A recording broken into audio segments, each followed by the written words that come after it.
नमस्कार online notes नेपालमा यहाँलाई स्वागत छ। आज हामीहरू वर्किङ विथ वर्कशीट्सको बारेमा केही सिक्छौं।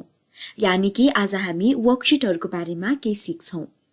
यो भन्दा अगाडि हामीहरूले एडजस्टिङ वर्कशीट्सको बारेमा केही सिकेका थियौं। यदि तपाईहरुले त्यो भिडियोहरु हेर्नु भएको छैन भने मैले त्यो भिडियोलाई माथिको आई बटनमा पनि राखेको छु।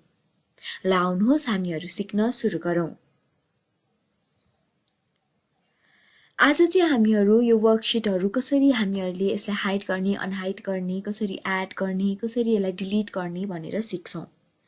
यहाँ तपाईहरुले एउटा 4 वटा शीट देख्न सक्नुहुन्छ। मैले यहाँ एउटा 4 वटा शीट बनाएर राखेको छु।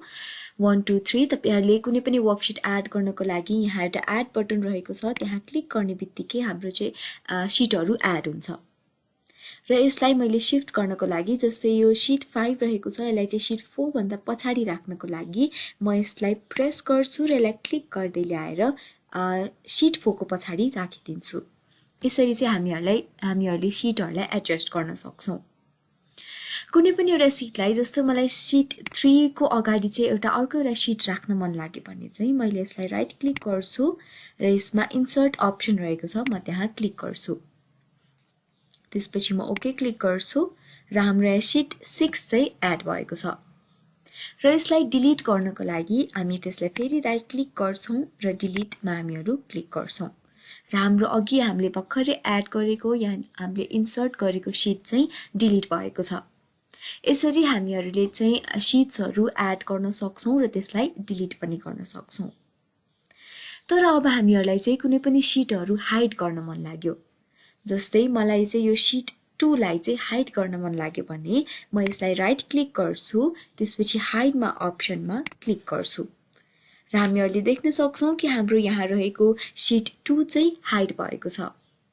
अब त्यस्तै गरेर अब हामीहरूलाई अनहाइड गर्न मन लाग्यो भने हामीहरू कुनै पनि एउटा शीटमा हामीहरू राइट क्लिक गर्छौं र अनहाइड अप्सनमा क्लिक गर्छौं।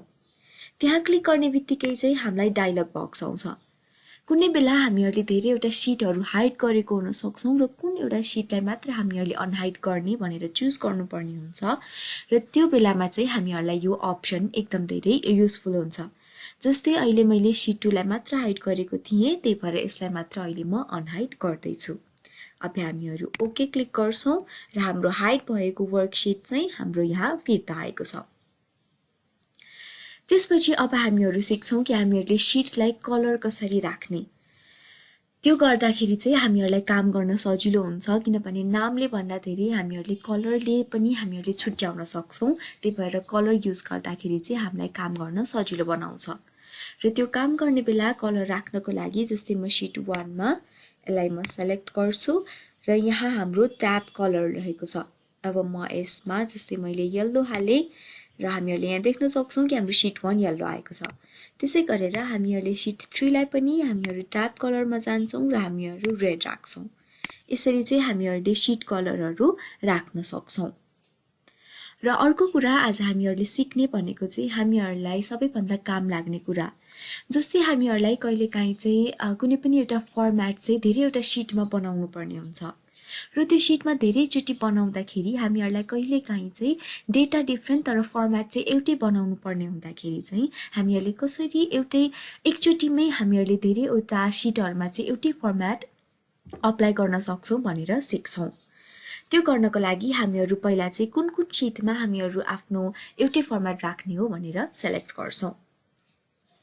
जस्तै मैले शीट 1 लाई सिलेक्ट गरेँ, त्यसपछि म मेरो किबोर्डबाट शिफ्ट क्लिक गर्दै अर्को शीटलाई पनि सिलेक्ट गर्छु। जस्तै मैले शीट 4 सम्म सिलेक्ट गरेँ। हामीहरूले यो शीटहरु चाहिँ सिलेक्ट भयो कि भएन भनेर हेर्नको लागि चाहिँ यहाँ माथि रहेको बुक 1 को साइडमा यहाँ एउटा ग्रुप भन्ने अप्सन दिएको छ। यसबाट पनि हामीहरूले थाहा पाउन सक्छौं कि हाम्रो यो हामीहरूले चुज गरेको शीटहरु चाहिँ एउटा ग्रुप भइसकेको छ। अब जस्तै म चाहिँ यहाँ लाई सिलेक्ट गर्छु सेल्सहरुलाई र यसको कलर येलो राख्छु र म यहाँ अनलाइन नोट्स नेपाल लेख्छु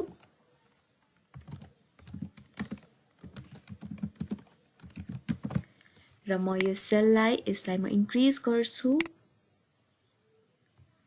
र यो सेललाई म यसलाई अर्को कलर राख्छु। यसलाई म बोर्डर पनि लगाउँछु थिक बोर्डर लगाए र अब हामीहरू चाहिँ सिट 5 मा क्लिक गर्छौं र त्यहाँ क्लिक गर्ने बित्तिकै हाम्रो यो ग्रुप चाहिँ अर्कै चेन्ज हुन्छ लिभ हुन्छ हामीहरूले देख्न सक्छौं कि अहिले चाहिँ हाम्रो यो ग्रुप चाहिँ छुट्टिएको छ अब जस्तै अघि हामीहरूले अनलाइन नोट्स नेपाल लेख्यौं र हामीहरूले केही सेल्सहरुको चाहिँ कलर राख्यौं अब हेरौं हामीहरूले सिलेक्ट गरेको ग्रुप बनाएको सिटहरुमा चाहिँ चेन्जेस आएको छ कि छैन